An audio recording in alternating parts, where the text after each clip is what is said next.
52 বছরে সর্বোচ্চ তাপমাত্রা যশোরে 43.8, হিট স্ট্রোকে 9 জনের মৃত্যু। ভোট চোরদের মুখে গণতন্ত্রের সবক মানায় না, দেশ বিরোধী অপপ্রচার এখনো থামেনি বললেন প্রধানমন্ত্রী। নমনীয় মুদ্রা বিনিময় হার চায় IMF, রাজস্ব নীতি সংস্কারের পরামর্শ।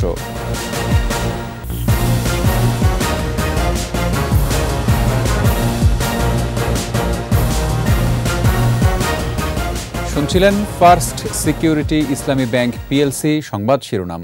আমন্ত্রণ রাত 9টার 21-এর সংবাদের সাথে আছি রক্তিম ত্রিপুরা। দর্শক, 21 টেলিভিশনের সংবাদ একই সাথে সরাসরি দেখতে পাবেন আমাদের ফেসবুক পেজ www.facebook.com/2124 অনলাইনে। দেশ জুড়ে টানা তাপপ্রবাহের মধ্যে ইতিহাসের দ্বিতীয় সর্বোচ্চ তাপমাত্রার রেকর্ড করা হয়েছে যশোরে। পারদ উঠেছে 43.8 ডিগ্রি সেলসিয়াসে। গেল 52 বছরে এটি সর্বোচ্চ তাপমাত্রা। তবে আর মাত্র একদিনের মধ্যেই তাপপ্রবাহ কমতে শুরু করবে বলে সুখবর দিয়েছে আবহাওয়া অফিস। শিউলি শবনমের প্রতিবেদন। তীব্র তাপদাহে অতিষ্ঠ জনজীবন। প্রত্যন্ত গ্রাম থেকে ইট কংক্রিটের রাজধানী ঢাকা, সব জায়গায় গেল এক মাস ধরে তাপমাত্রার পারদ যেন পাল্লা দিয়ে বেড়ে চলেছে। আমার লাইফে সর্বপ্রথম এরকম গরম ফেস করলাম। এই তাপমাত্রার কারণে মানুষ অস্থির। রাজধানীর একটি সড়কে দেখা গেল অনন্যা ও তার বন্ধুদের গ্রীষ্মের এমন তীব্র গরমে দুর্ভোগে পড়া শ্রমজীবীদের সাথে নিজের জন্মদিন কাটাতে। প্রত্যেকের হাতে তারা তুলে দিচ্ছেন ঠান্ডা পানি ও খাবার। আজকে জন্মদিন আমার, যার কারণে আর কি আজকে আমরা এই পানি, বাটার বনস আর ট্যাং, এগুলো আমরা এই রিকশালাদের মধ্যে বিতরণ করছি। বাইরে খাওয়া দাওয়া অনেক টাকা পয়সা আমরা নষ্ট করি, ঠিক আছে। এটা থেকে আমরা ভাবলাম যে আজকে একটু ব্যতিক্রমী কোনো কিছু করি, কে এমনি বাইরে অনেক রোদ, অনেক গরম। এদিকে দেশ জুড়ে তীব্র তাপপ্রবাহের কারণে গত এক সপ্তাহে হিট স্ট্রোকে মারা গেছে 10 জন। এর মধ্যে সোমবারই মারা গেছে 3 জন। এ তথ্য স্বাস্থ্য অধিদপ্তরের। তবে এই তাপপ্রবাহের মধ্যেই বুধবার থেকে সিলেট ও চট্টগ্রাম বিভাগ এবং বৃহস্পতিবার ঢাকা ও বরিশাল বিভাগের কোথাও কোথাও ঝড়ো হাওয়া, বিক্ষিপ্তভাবে বৃষ্টি, বজ্রসহ বৃষ্টিপাত হওয়ার পূর্বাভাস দিয়েছে আবহাওয়া অফিস। 1 তারিখের দিকে সিলেট, চট্টগ্রাম ডিভিশন, ঢাকা ডিভিশনের কিছু জায়গায় বৃষ্টি হওয়ার সম্ভাবনা আছে।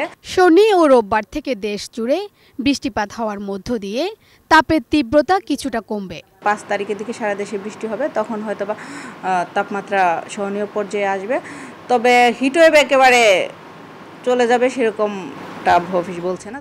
36 থেকে 38 ডিগ্রি সেলসিয়াস তাপমাত্রাকে মৃদু, 38 থেকে 40 ডিগ্রি সেলসিয়াসকে মাঝারি, 40 থেকে 42 ডিগ্রি সেলসিয়াসকে তীব্র তাপপ্রবাহ এবং 42 ডিগ্রি সেলসিয়াসের বেশি তাপমাত্রাকে অতি তীব্র তাপপ্রবাহ হিসেবে বিবেচনা করে আবহাওয়া অধিদপ্তর।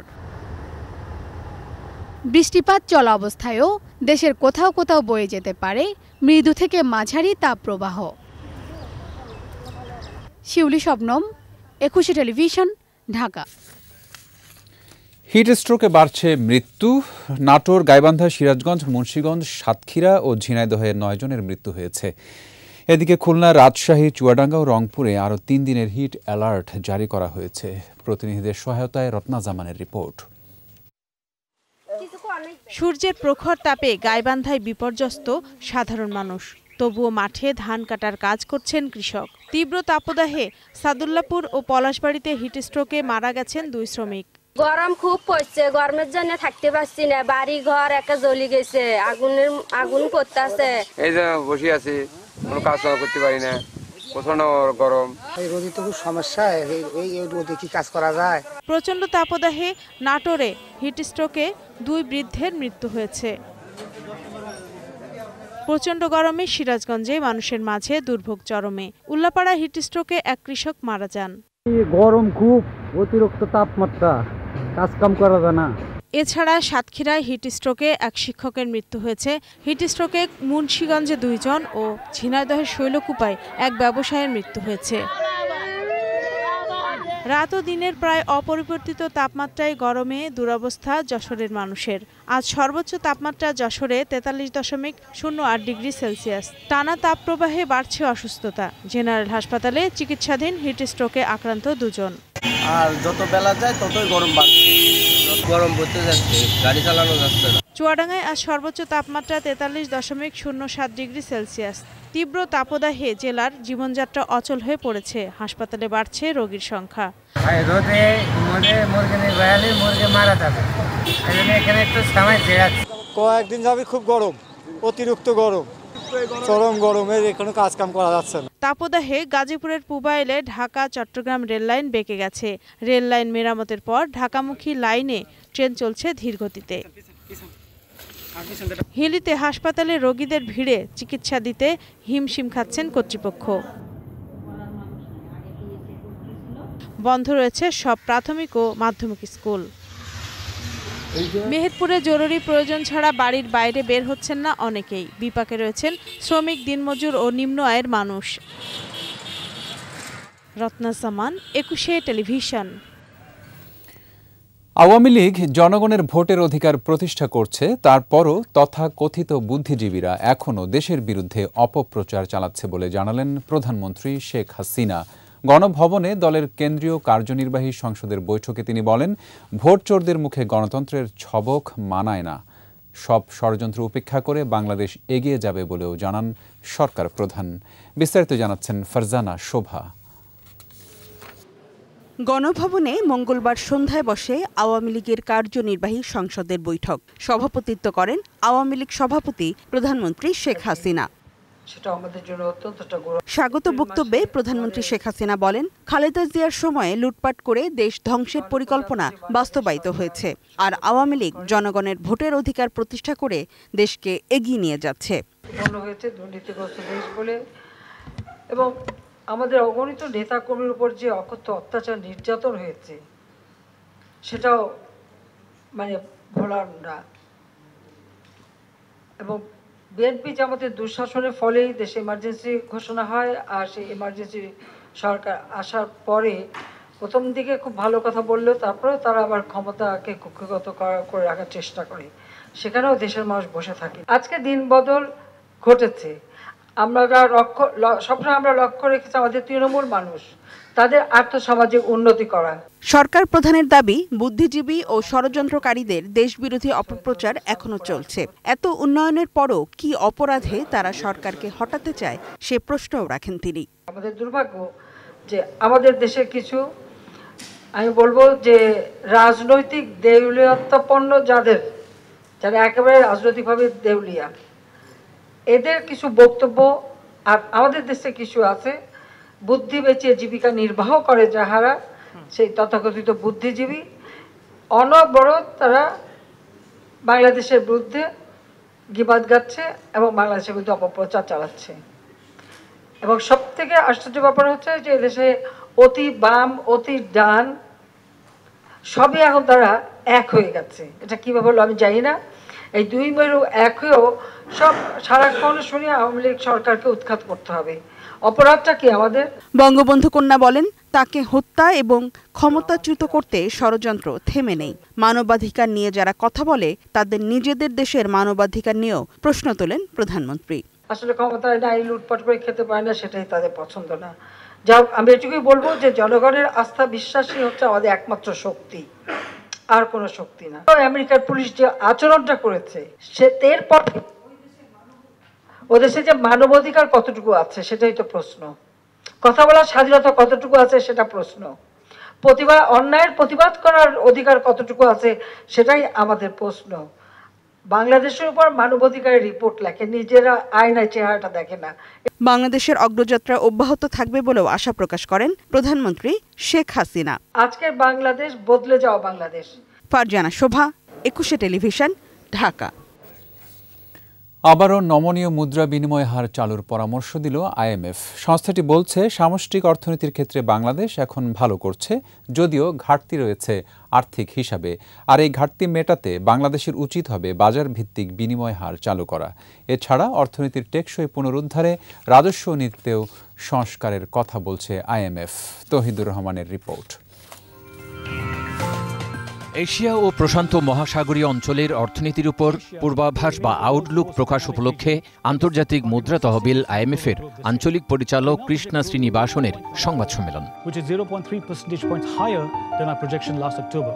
চলতি অর্থবছরের জুলাই থেকে মার্চ পর্যন্ত ৯ মাসে বাংলাদেশের চলতি হিসেবে উদ্বৃত্ত ছিল $470 কোটি, কিন্তু একই সময়ে আর্থিক হিসেবে ঘাটতি $830। কৃষ্ণা শ্রীনিবাসন বলেন, মুদ্রা বিনিময় হার নমনীয় করলে বাংলাদেশ আর্থিক হিসেবে ভালো হওয়ার ক্ষেত্রে ইতিবাচক ফল মিলবে। Near-term prospects have improved as disinflation and the prospect of lower interest rates have made a soft landing more likely. Corona মহামারী এবং রাশিয়া ইউক্রেন যুদ্ধ সহ গত কয়েক বছরে বিশ্ব অর্থনীতিতে বেশ কয়েকটি বড় ঘটনার প্রভাব পড়েছে। অর্থনীতির টেকসই পুনরুদ্ধারে রাজস্ব নীতিতেও সংস্কার দরকার বলে মনে করেন তিনি। Countries in the region can protect themselves from spillovers by allowing the exchange rates to adjust to shocks. সামষ্টিক অর্থনৈতিক স্থিতিশীলতা বজায় রাখার পাশাপাশি জলবায়ু পরিবর্তন সম্পর্কিত দীর্ঘমেয়াদী কাঠামোগত সমস্যা মোকাবেলায় চেষ্টা করছে বাংলাদেশ। এক্ষেত্রে আইএমএফও সহায়তা করছে। And faced with aging populations and climate change, governments in Asia Srinivasan বলছেন, সামষ্টিক অর্থনীতির ক্ষেত্রে এখন কিছুটা ভালো করছে বাংলাদেশ। চলতি অর্থবছরে বাংলাদেশের মোট দেশজ উৎপাদন বা জিডিপি প্রবৃদ্ধি হতে পারে 5.7%। and of growth of 4.3% in 2025. বাংলাদেশের বৈদেশিক মুদ্রার রিজার্ভ কম থাকার জন্য আর্থিক হিসেব ভালো না থাকাকে দায়ী করেছেন Krishna Srinivasan. Positions and containing debt levels to build adequate buffers. Touhidur Rahman, 21 television. নিচ্ছি সংবাদ বিরতি, যখন ফিরছি তখন অন্যান্য খবরের সঙ্গে আরো থাকছে। সংসদে উঠছে শ্রম আইনের সংশোধনী, 15% সমর্থনে গঠন করা যাবে ইউনিয়ন। আমন্ত্রণ আবারও রাত 9:21 সংবাদে। স্বাস্থ্য সেবা কখনো রাজনৈতিক বিষয় হতে পারে না উল্লেখ করে বিএনপি সরকার কমিউনিটি ক্লিনিক বন্ধ করে দিয়েছিল বলে মন্তব্য করেছেন রাষ্ট্রপতি মোহাম্মদ শাহাবুদ্দিন। রাজধানীর ওসমানী স্মৃতি মিলনায়তনে স্বাস্থ্য ও পরিবার কল্যাণ মন্ত্রণালয় আয়োজিত 24তম কমিউনিটি ক্লিনিক প্রতিষ্ঠাবার্ষিকী দিবসের অনুষ্ঠানে তিনি এ মন্তব্য করেন। আক্ষেপ করে বলেন যে দেশে প্রতিহিংসার রাজনীতি থাকে সে দেশে গণতন্ত্র বিকশিত হতে পারে না। পরশ্রী কাতরতার কারণেই আওয়ামী লীগ সরকারের গড়ে তোলা কমিউনিটি ক্লিনিক বিএনপি বন্ধ করে দিয়েছিল বলেও অভিযোগ করেন রাষ্ট্রপতি। একটি গোষ্ঠী তাদের শাসন আমলে এর অগ্রযাত্রাকে তারা পরশ্রী কাতরতা যাকে বলে সে কারণে স্তব্ধ করে দেয়। এটাই কি কখনো স্বাস্থ্য সেবা, কখনোই কি রাজনৈতিক হতে পারে? কখনোই না।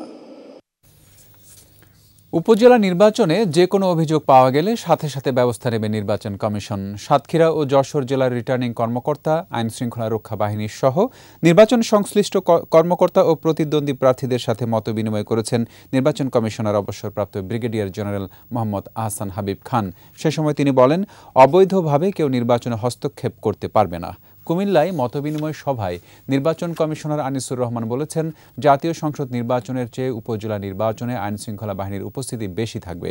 নির্বাচন শান্তিপূর্ণ করতে রিটার্নিং কর্মকর্তা সহ প্রশাসনিক কর্মকর্তাদের কঠোর হতে নির্দেশনা দেয়া হয়।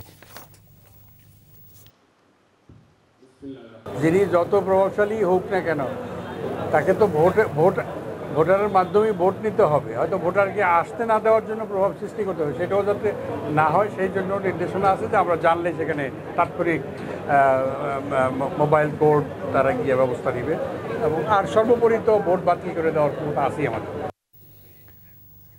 আসন্ন অধিবেশনেই সংসদে উঠছে শ্রম আইনের সংশোধনী। 15% শ্রমিক কর্মচারীর সমর্থনে ইউনিয়ন করার বিষয়ে একমত হয়েছে আইএলও এবং সরকার।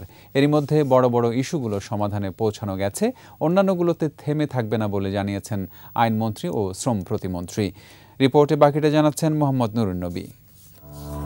শ্রমের মর্যাদা, শ্রমের মূল্য আর শ্রমিকদের অধিকার, বৈষয়িক বাস্তবতায় শ্রম আইনের হালনাগাদ একটি চলমান প্রক্রিয়া। সরকার যেমন আন্তরিক, তেমনি অন্যান্য অংশীজনদের মতামত প্রাধান্য পায়। আইএলওর সাথে এ নিয়ে দফায় দফায় বৈঠক শেষে এখন একটা সুরাহার কাছাকাছি পৌঁছানো গেছে। মঙ্গলবার বৈঠক শেষে সরকারের মন্ত্রীরা জানালেন আর তেমন কোনো মতভেদ নেই। যে থ্রেশহোল্ড কমিয়ে আনার ব্যাপারে আমরা আগে 20% থেকে 15% নামিয়ে এনেছিলাম, কিন্তু সেটা যেই ফ্যাক্টরি 3000 বা তার উপরে শ্রমিক আছে সেখানের জন্য প্রযোজ্য হওয়ার কথা, সেটা আমরা সংশোধন করে এখন সকল ফ্যাক্টরির জন্য এই 15% থ্রেশহোল্ড, মানে 15% শ্রমিকরা রাজি হলেই একটা ট্রেড ইউনিয়ন তারা গঠন করতে পারবে। সেই প্রস্তাবটা আমরা মেনে নিয়েছি এবং সেটা অন্তর্ভুক্ত করছি। আর খুব বেশি হলে দু একটা বৈঠকে অন্যান্য বিষয়গুলোর মীমাংসার বিষয়ে আশাবাদী তারা। আজকের মিটিংয়ে সিদ্ধান্ত হয়েছে আগামী 7 তারিখে আইএলওর যে কিছু সাজেশন আছে তারা সেইটা মিনিস্ট্রি অফ লেবার অ্যান্ড এমপ্লয়মেন্টের যে টেকনিক্যাল কমিটি সেইখানে উপস্থাপন করবেন এবং 12ই মে আমরা সেটা সম্পন্ন করার জন্য একটা সভা ডাকব এবং 12ই মে যে সভা হবে সেখানে এই সাজেশন এবং আমরা যে সংশোধনের ব্যাপারে আইএলওর যে বক্তব্য সেগুলির ব্যাপারে একটা ক্লোজার আনব। তারা যে সাজেশনগুলো দিচ্ছে আমার মনে হয়েছে সবগুলো আমাদের সাথে সিমিলারিটি আছে, কোনো ডিফারেন্সেস আছে বলে আমার মনে হয় না। কারণ আমরা চাচ্ছি লেবারদের বেটারমেন্ট, তারাও চাচ্ছে। এর মধ্যে যদি তারা তাদের কোনো বিশেষ কোনো চাহিদা থাকে, আমরা যদি দেখি যে সেটা আমাদের কম্পোর্টের মধ্যে আছে, সেটা আমরা গ্রহণ করব। এদিকে মে দিবসের আয়োজন নিয়ে সংবাদ সম্মেলনে শ্রম প্রতিমন্ত্রী জানিয়েছেন আসন্ন সংসদ অধিবেশনেই শ্রম আইনের সংশোধনী উপস্থাপন করা হবে। আমি আশা করছি যে নেক্সট পার্লামেন্ট সেশনে ইনশাআল্লাহ এটা হয়ে যাবে। মোহাম্মদ নুরুন নবী, 21 টেলিভিশন, ঢাকা। এরই সাথে শেষ করছি রাত 9টার 21 সংবাদ। যাবার আগে ফার্স্ট সিকিউরিটি ইসলামী ব্যাংক পিএলসি সংবাদ শিরোনামগুলো আরও একবার। 52 বছরে সর্বোচ্চ তাপমাত্রা যশোরে 43.8, হিট স্ট্রোকে 9 জনের মৃত্যু। ভোট চোরদের মুখে গণতন্ত্রের ছবক মানায় না, দেশ বিরোধী অপপ্রচার এখনও থামেনি বললেন প্রধানমন্ত্রী। নমনীয় মুদ্রা বিনিময় হার চায় আইএমএফ, রাজস্ব নীতি সংস্কারের পরামর্শ।